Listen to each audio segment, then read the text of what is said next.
Cristiano Ronaldo may stop scoring goals one day, but his name will still keep making millions. And that is the part people often miss. He became influential not only because he was one of the greatest footballers ever.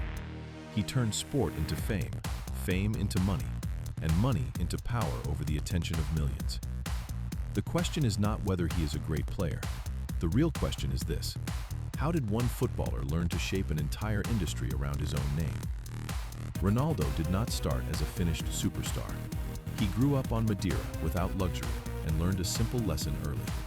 Talent is not always noticed, but results are impossible to ignore. At Sporting's academy, he was skinny, explosive, and intensely emotional. While other players relied on natural ability, Ronaldo built himself almost hour by hour. Training, recovery, nutrition, sleep, and the same movement repeated hundreds of times. It looked obsessive. That obsession became the first brick in his future power, the image of a man who could build himself from nothing. But discipline alone is not enough. Football is full of hard-working players nobody remembers. Ronaldo understood that every match had to be more than a game. It had to be proof. He turned speed into a spectacle, step-overs into shareable moments, and goals into a personal brand. Manchester United made him a star, but Real Madrid turned him into a global symbol. He was not only scoring there, he was creating an event every week. Another record, another comeback, another argument, another photograph discussed by people who had not even watched the match. Here is the first surprising fact. Ronaldo's influence did not explode after he became perfect. It grew because he learned how to turn every kind of attention into fuel. Love from supporters worked for him. Hatred from rivals worked for him too. Even the endless debate over Ronaldo versus Messi kept his name at the center of football for years. For an ordinary player, controversy is a threat. For Ronaldo, controversy became free advertising. By then, he had won the biggest club trophies, claimed 5 Ballon d'Or awards, become one of the defining figures of the Champions League, and won the European Championship with Portugal. But if you think the medals made him the most influential athlete, wait. Trophies gave him status. His real power appeared later, when he stopped depending on the football pitch alone. If you enjoy stories about how legendary athletes turn a career into something much bigger, stay with this channel. We look beyond goals and trophies to understand the machinery behind greatness. Ronaldo was one of the first footballers to understand that social media was not just a place for post-match photos. It was his own television network, one that did not belong to a club, a league, or a journalist. When he posted a picture, he did not need an editor to put him on the cover. He was the cover. When he announced a project, millions of people could hear about it at the same time, without a press conference or a middleman. Guinness World Records has documented Ronaldo as the most followed person on Instagram. That is not just a nice statistic. Think about what it means to have an audience larger than most global media companies. One post can reach people across continents, languages, and cultures in minutes. For brands, that is no longer ordinary advertising. It is access to Ronaldo's own planet. Then came the clearest experiment of all. In August 2024, Ronaldo launched his YouTube channel, UR Cristiano, and passed 1 million subscribers in less than 90 minutes. Most new channels spend months trying to find an audience. Ronaldo arrived with the audience already built. The launch sent a powerful message. He could enter a new media platform and immediately occupy the top of the conversation simply because of the strength of his name. This is where the business logic begins. An athlete is not only selling a jersey or a billboard, he is selling trust, attention, and the feeling of a personal connection. That is why CR7 expanded into underwear, footwear, fragrances, hotels, clinics, health products, and other ventures. The point is not that Ronaldo personally manufactures every product.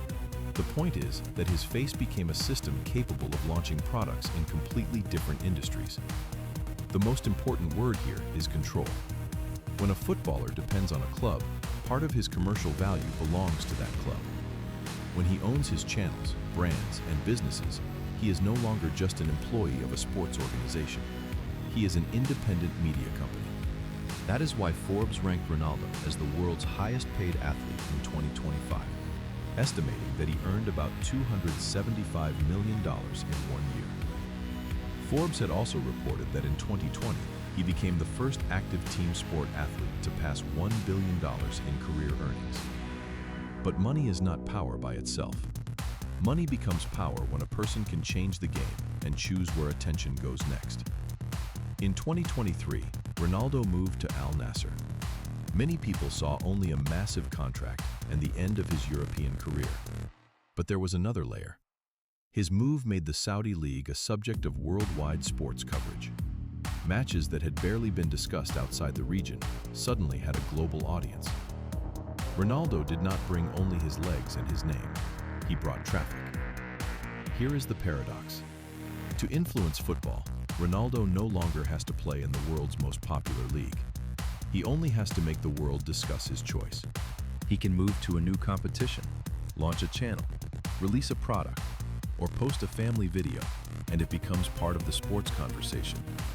At that point, the player has become a platform. But a platform does not appear from nowhere.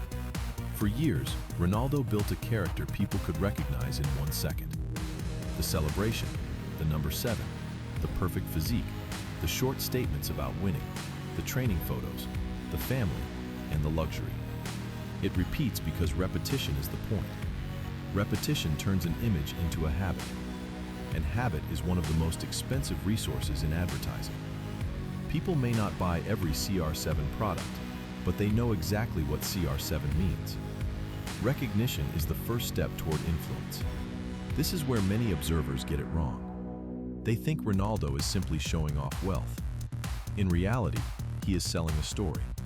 A boy from an island became a man who sets the price of his own name.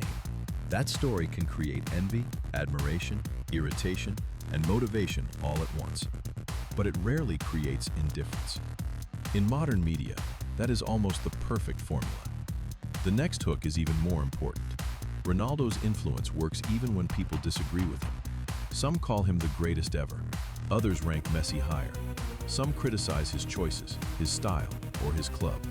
Yet they keep watching, arguing, commenting, and sharing. In the digital age, attention does not have to be positive to create power. It only has to keep moving. That is why Ronaldo became more than an athlete. He combined several roles at once: footballer, celebrity, advertising platform, entrepreneur, content creator, and symbol of personal discipline. Most athletes succeed in one or two of these areas. Ronaldo made each one strengthen the others. Goals grow the audience. The audience raises the brand's value. The brand creates money. Money creates freedom to choose new projects. New projects put him back in the news. That is the closed loop of influence. And it keeps working after the final whistle. You can debate whether Ronaldo is the most talented player ever.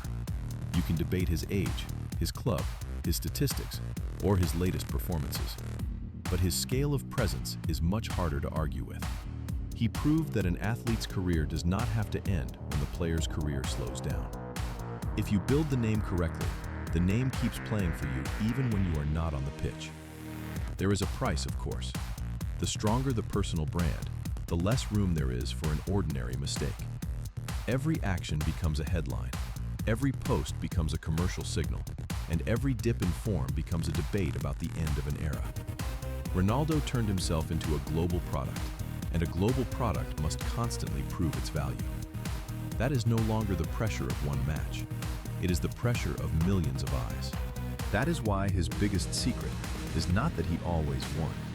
He lost, made mistakes, attracted criticism, and lived through periods when people declared him finished. The secret is that he never allowed a defeat to become the final sentence. After every fall, a new version of Ronaldo appeared, more disciplined, more commercial, and more visible. Remember where we started. Ronaldo may stop scoring, but his name will keep working. Now we can see why. He did not simply earn fame from sport. He built an economy around sport. He did not simply receive attention. He learned how to direct it. He did not simply become rich. He turned recognition into an asset, the asset into freedom, and freedom into influence. Cristiano Ronaldo turned sport into fame, fame into money, and money into power. Not the power of a politician or a club owner, but the power of a person who can change the conversation around a league, a brand, a platform, or even an entire country simply by showing up. And that may be why his real career is not over yet. One day, he will score his final goal. But the last moment when the world talks about Ronaldo is nowhere in sight.